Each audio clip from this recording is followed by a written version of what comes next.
Loft Cinema. Opened in 1972 in a little funky space down near campus of the University of Arizona. It has been operating in Tucson ever since. In '91, it moved to the place it is now, which used to be an AMC theater called the Showcase.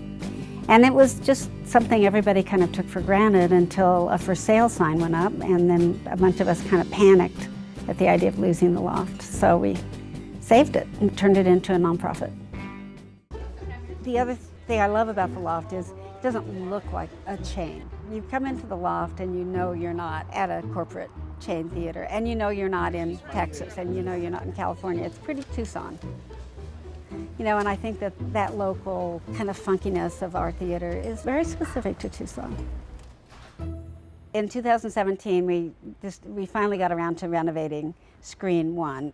We were able to take that 500-seat, it was 20 rows of 25 seats. There were good things about it, but there were more bad things about it than good things. And the fact that the seats were so uncomfortable, most of them, they were like sitting on coat hangers. And so we were able to do this major renovations from ceiling down. I mean, everything is new in there, except for the gold drapes. 4, 3, 2, 1, go! So I think it's more than a movie theater. It's a real kind of community space, which is really what we strive to be.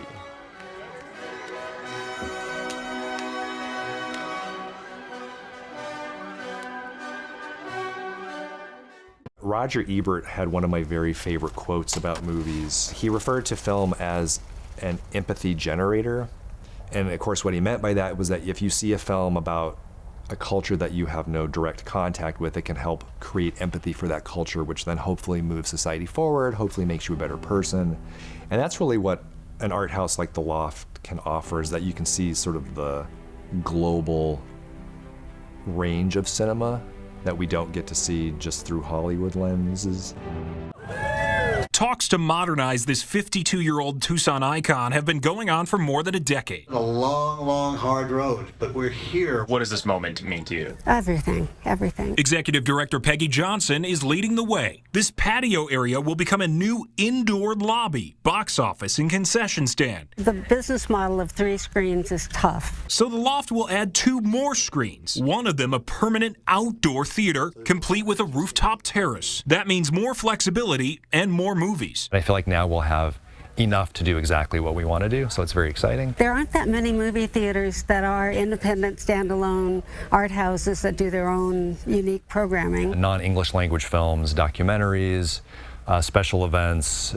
So we've brought a lot of culture to the community, but also a lot of entertainment. The Loft will also add an elevator and become wheelchair accessible. The total price tag, $4.2 million.